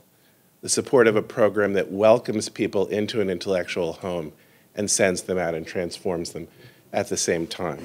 To me, that's one of the lessons of these students' stories for our celebration today.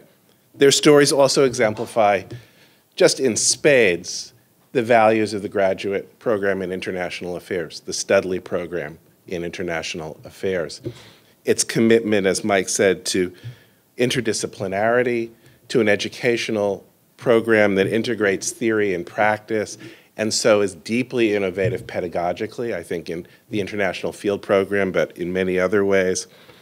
Its commitment to engaged work and to the planet, the globe, and the global world of human beings as the field of our education and the field of our work. In all of these ways, the weave of all these stories just shows that our bet on all of those values has come through, that we've won that bet. And finally, their stories exemplify the values of the New School, of which GPIA, the Studley program, is part. Our commitment to public engagement as the terrain on which and for which we make knowledge and teach students, and to a vision of education committed to learning in action, putting learning into action and learning through action. And in that sense, I think these students really do us proud as exemplars of the university's traditions and our DNA. So in all those ways, I kept being reminded, listening to them, of who we are and of what Julian's gift and the gifts of our faculty help us to be. But I think it's less our job to use their stories to celebrate our achievements than to hear their stories as a way of celebrating our capacity to nurture their achievements. And so I want to kind of turn the tables and just end with a few comments about what I hear in the weave of these 5 different stories, which obviously kind of oversimplifies them in all their rich diversity. So I want to make 4 points listening to these alums of the program in International Affairs. The first is the sheer range, the really kind of astonishing range of the work that they've done since graduating, that they've used the program to graduate. There is policy work here, there's grassroots emergency work, there's advocacy work, there are teachers and writers. It's a testament both to the program but also to their imagination to take this training into so many different domains, so many different geographies, everything from enormous global institutions that maybe need to be taken down a bit to outposts of communities in crisis. And the range and diversity of that practice is really inspiring. But the second point I want to make is that across that diversity, there's some common themes. One is that I'm really struck listening to them that all 5 of these people have deeply interwoven their search for work, their search for public engagement, and their own personal stories of transformation and meaning. And that's exactly what we would hope our educational experience to do, to not neglect any of those 3 pillars. And each of these stories weaves personal journeys and really important public work and really important professional achievement together. The third point I want to make is that they all, in one way or another, tell a story about being transformed by coming to the New School, and in the process becoming transformative themselves, whether it's going into the World Bank and kind of wanting to change and dismantle it even as you're doing its work, or pushing the UN beyond its kind of normative focus on nation states. In every way, we're seeing people who told us stories of how deeply they were changed and who went out into the world and are doing good work, which is always also the work of change themselves. That seems to me a measure of their success and ours. And I guess the final point I want to make that I hear in these stories is that in the same way that they're transforming the World Bank or UNICEF or relief work, we are also being transformed by their example. That may be the strongest feeling I have. Mike began by talking about the GPIA as a story of sort of dynamic imbalance. And I think that's true not just because we're always trying to get the proportionalities right, but because a lively, dynamic educational community is always in a kind of deep disequilibrium where our success in educating our students comes back to change us with their examples and their critiques. It's almost like we're behind. They're bike riders in a bike race, and we're behind their slipstream. It's their slipstream that we send them out, and then the energy and momentum of their work comes back and moves us. I hear that. I hear all kinds of ways in which we are taught by our students in their stories, and that seems to me deeply a sign of our success and their success, and we can be proud and humbled by both of those.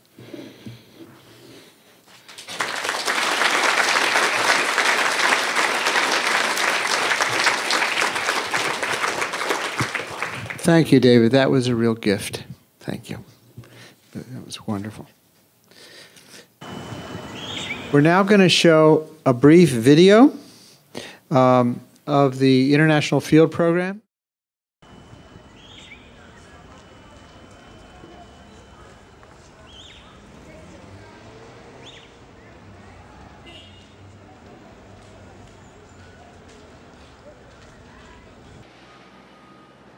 I was well aware of the program before coming to the new school, and I knew that it was necessary that I get into another country to work and experience what that was like working inside of another country's infrastructure.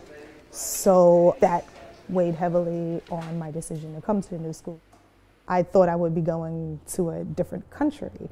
I thought maybe Kosovo or Uganda. But luckily, this year they added a new country, which was South Africa. And once I saw South Africa, I knew that was where I had to be. The International Field Program, which is run in a number of sites around the world, they usually have a faculty coordinator. So one faculty member goes with up to like between 10 and 15 students. And I brought a group of students to South Africa. And the idea with it is, so we are in New York City, we're learning about international politics, whether it's development or media, conflict and security or governance and rights. Well, let me take you to that world that you're learning about to complement the classroom stuff. And then hopefully also for some people who haven't worked out yet what they would like to do, or others who know what they want to do, to sort of have a kind of a place where they can have a test run as an intern. So when we come to the program, there are some options already laid out for us. Chimurenga was an option, actually was suggested by Sean. He has worked at Chimurenga and was very familiar. I had a relationship with them and thought it would be the perfect place for me. And after doing some research, I thought it was as well.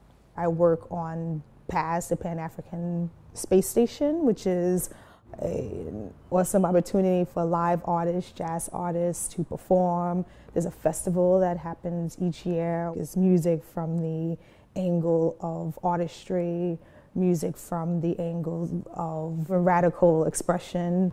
We do website updates. I've been having the opportunity to do video clips. What's good is I can just about do anything I want and think I have a talent for. So. You too, safe trip.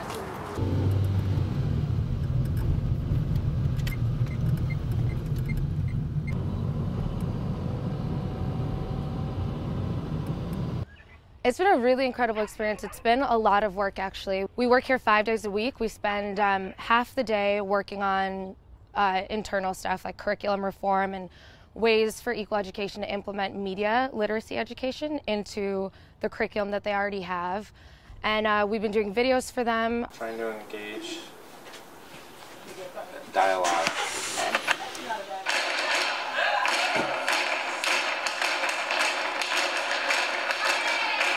And then the second half of the day, we work for 3 hours, 5 days a week with our learners, a set of 5 students from Kailicha, and we've been going through a whole social activism, media literacy curriculum with them, and the end product should be 2 5 to 7 minute documentaries.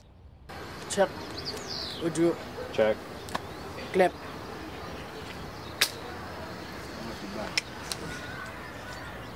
When you show that and have him talking about that as you see him standing in front of the meeting, those are what we're talking about in terms of like getting those specific moments.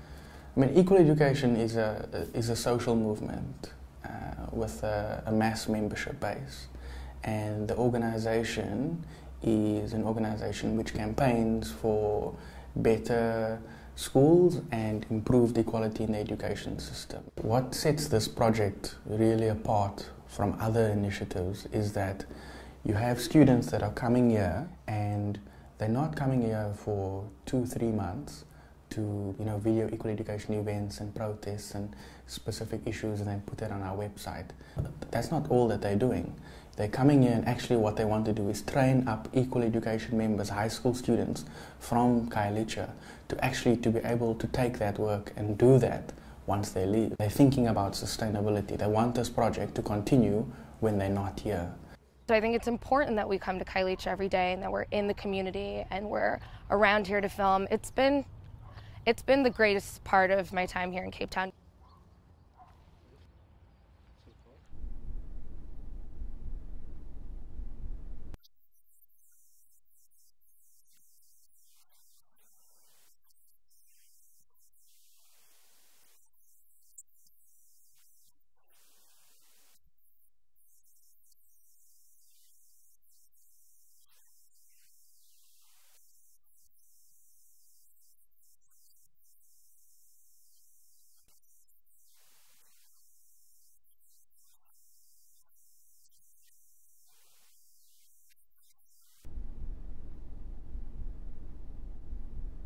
I'm working with ISA. We are working on 2 projects. One is more involved. The first one was in regards to the SEPA water filtration system that's being developed along the river in order to start to clean it.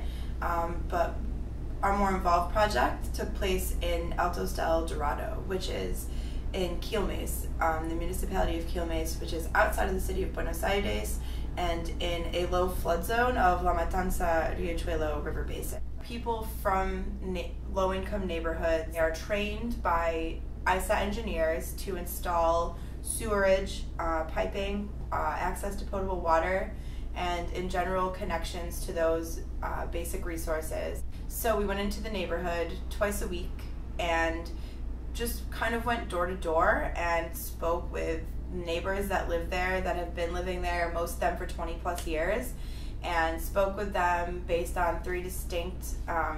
within three distinct dimensions of the development, which were health, economic, and socio-urban dimensions. Antes y después de la conexión ha cambiado el tiempo. No, yo ya cuando vine acá estaba la conexión de agua. Ah, sí. Sí, hace años que está eso. Bueno, we had 2 extended interviews with amazing, wonderful women in the neighborhood that had been leaders on this project. They saw the importance of it. They knew that they could not continue to allow themselves to not have access to these basic resources. It's really just being prepared to feel things that you've never felt before and experience things that you've never considered experiencing, and in a way that you could not possibly prepare for, which might sound scary, but it's really just an amazing experience to really get through something that you feel like is impossible, but is so rewarding and so empowering by the end of it.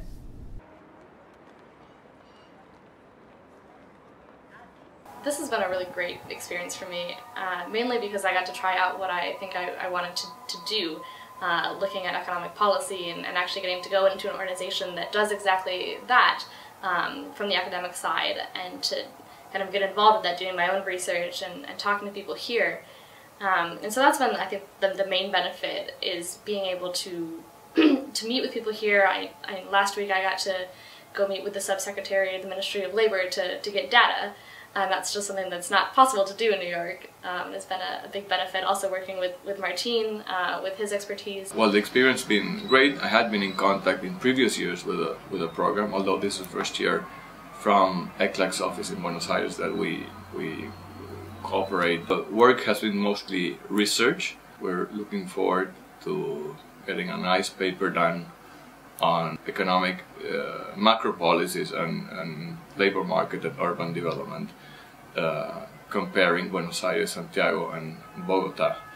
Knowledge of Spanish has been fundamental for this type of work. My boss speaks English, but we've been doing it all in Spanish by my request, because I wanted to practice, and there's all this technical vocabulary that I wanted to get down that maybe I've read, but it's not the same as using it all the time.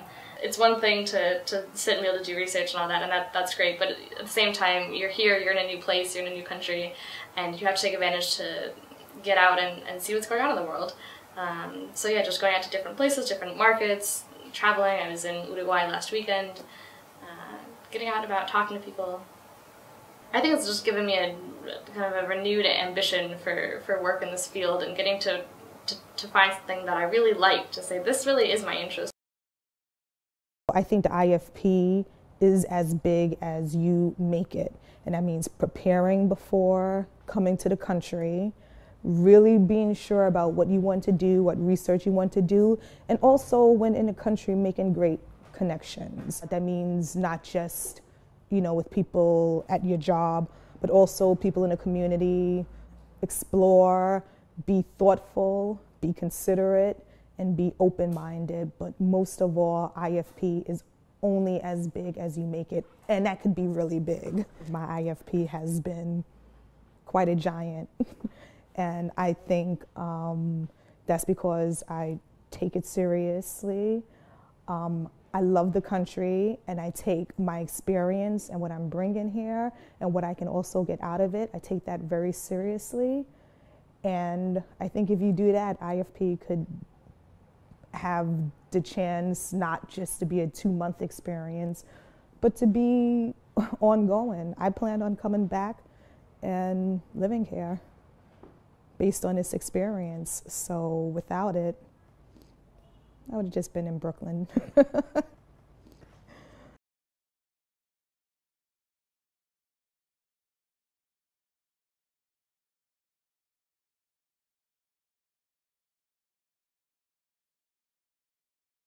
I'd just like to thank Andrea Kelsey for making that video and for the work that's coming from our students. Finally, I'd like to invite our faculty member, Manjari Mahajan, to come and talk for a few minutes about the future. And inviting to talk about the future is to talk really about the question of knowledge and development.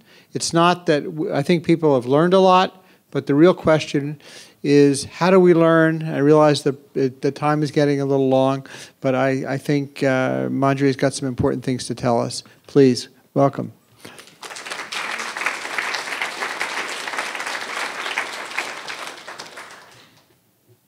Thank you, Mike, for that small charge. And thank you to all of you for your patience in staying on here. So the topic that I'm going to speak on is development and knowledge. In the aftermath of the Second World War, the political geography of the globe was transformed by decolonization, the growing voice of newly independent states, and the emergence of rival superpowers. In this transformed world, in which so many of the guiding certainties of the interwar years were rent asunder, there was an urgent need, not only for new modes of public action, but also for new ways of how to conceive that action. The idea of development became the key word in the post-war era.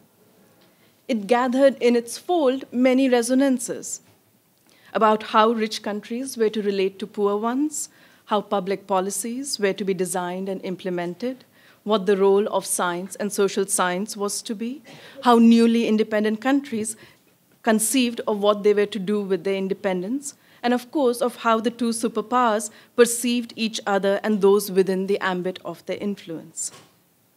So over the last 60 years, the idea of development has been at the center of a conceptual apparatus by which we make sense of the world and guide public policies.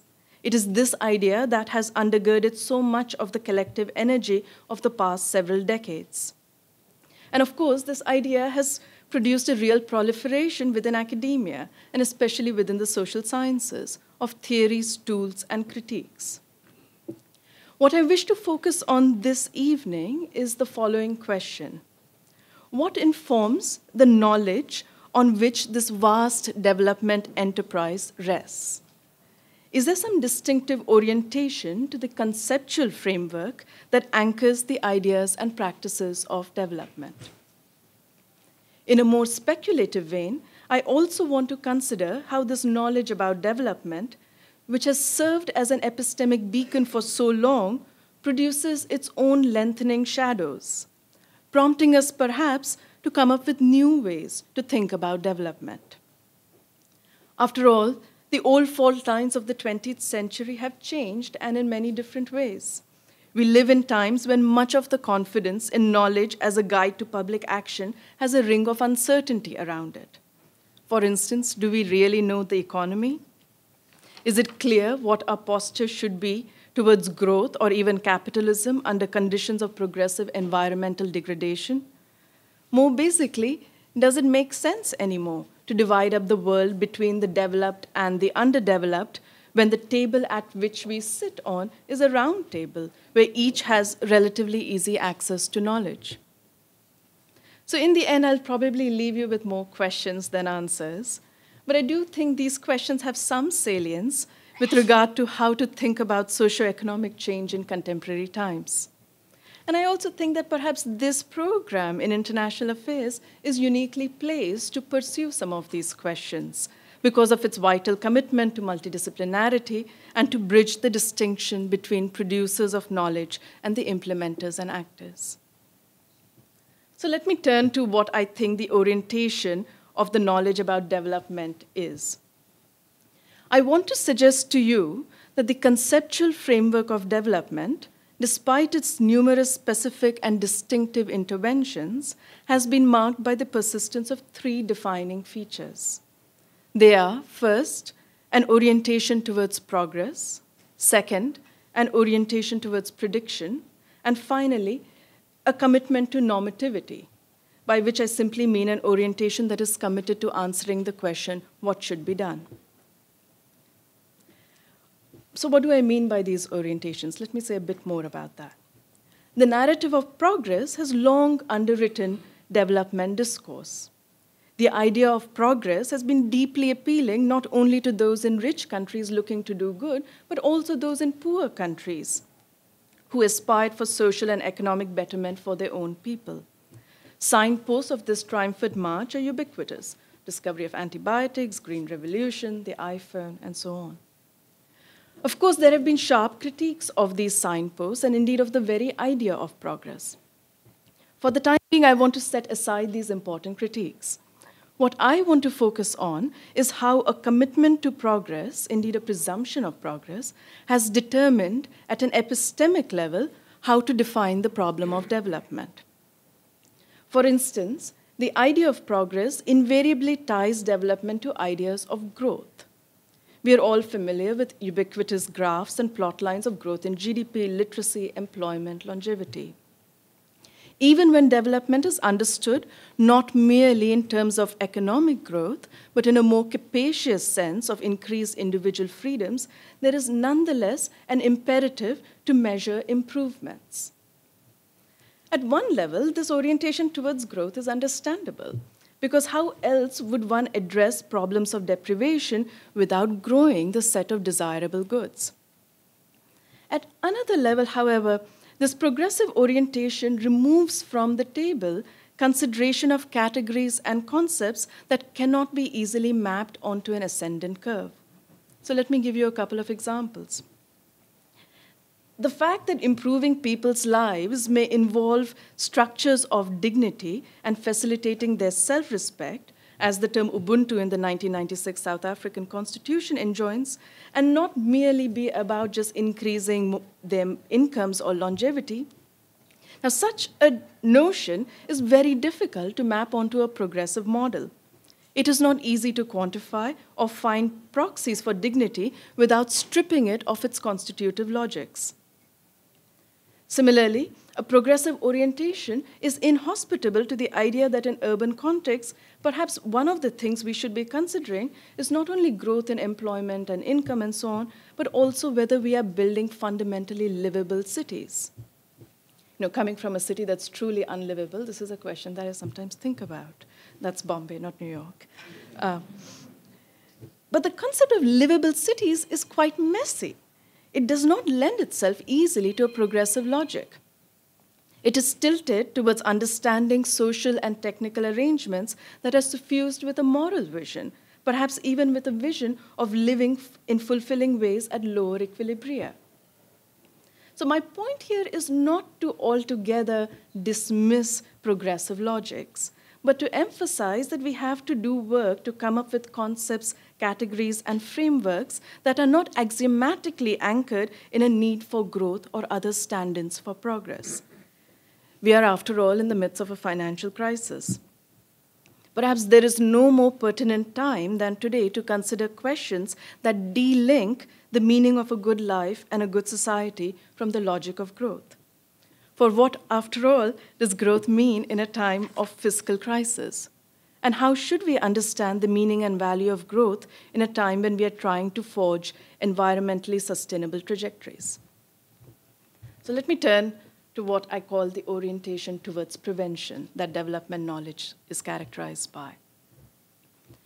The knowledge produced in the service of the development enterprise is often guided by the need for predicting a future trajectory for a country, a project, an epidemic. A whole slew of expertise and technologies have been produced in service of this predilection to prediction. Models, forecasting techniques, cost-benefit analysis, risk assessment tools, the list is long. While development academics have often been enchanted by the power of prediction, those engaged in the practice of development have been made aware early on the perils of prediction. Long before experts in academic departments, practitioners were made alert to the dangers of underestimating the complexity of systems, of how well-intentioned projects could unpredictably reinscribe old inequities, and of the difficulty of predicting unintended consequences. And nothing so dramatically illustrates these problems as the succession of environmental crises that we have faced. pollution of pesticides that were crucial to improving agricultural growth, climate change as a consequence of industrial growth, and so on. So these discordant counterpoints of unintended consequences, heightened inequalities, complexity of systems, point to how socioeconomic challenges often resist neat prediction. Minimally, they invite us to move away from a wholesale borrowing from the physical sciences of what constitutes legitimate knowledge. That is, a move away from a conception of knowledge that is only given the imprimatur of being knowledge if it professes to be predictive. In contrast, perhaps we should be pushed to produce different kinds of expertise to inform development, knowledge that is less anchored in the desire to predict and more committed to systematically assess and make space for uncertainty and vulnerability. Technical knowledge frameworks should perhaps be systematically inclusive of pluralities of meanings and contexts conveyed by the people who are targets of development projects. Finally, it points us to the need for spaces where historians and critical theorists can be in conversation with economists and engineers about the ambiguity and unruliness of reality that gets smoothed out by models and regressions. So the final point. So in addition to the orientation of prediction and progress, development knowledge also privileges prescription and policy, what I've called an orientation towards normativity. This normative vision guides practices and projects, but also the knowledge production about development. And given the very real stakes of development projects, this orientation is desirable and necessary. But even here, one must at least pause. For this prescriptive instinct can sometimes elide the very issue around which much conflict swirls, namely, whose vision of good should provide the compass for policy. The normative vision often presumes a consensus around a goal. The history of development, however, is littered with cautionary tales about how different people think very differently about what it means to live a good life. The normative impulse has also profoundly shaped how researchers define their problems. Research problems and their solutions get defined in ways that are actionable. This practical approach is, of course, enormously important and useful. However, one consequence of this instinct is that many important questions which are seen to have no immediate application are seen not as being relevant to the development enterprise. This has resulted in a somewhat abbreviated understanding of the human condition and, in the end, the range of actions that are deemed possible. Let me conclude. Development is a flat word for a world of contradictions and immense diversity of practices and theories. I have tried to suggest that the idea and knowledge of development, which deeply informs the world we have known for past several decades, is driven by constitutive logics of progress, prediction, and prescription. These logics have determined what counts as objectivity, what counts as reliable evidence, and what constitutes relevant problems within the development enterprise. I've suggested that perhaps there is a need to rethink this dominant orientation within development knowledge in a way that explicitly takes into account the complexity of systems and the uncertainty and ambiguity of knowing. Reconstituting knowledge in this way will require conversations across communities of interpretation and intervention, theory and practice, and across disciplinary boundaries. And in the last 2 years that I've spent at the New School, I've realized that GPIA is an exceptionally good place to have some of those conversations. And what will remain of development knowledge and the concept of development if it is considerably shorn of its claims to progress, predict, and prescribe? Perhaps we'll have more open-ended questions. Perhaps we'll have more hospitality to plurality. And perhaps not enough will remain to justify that this idea remain the primary conceptual driver of the relationship between the rich and the poor around the globe. Thank you.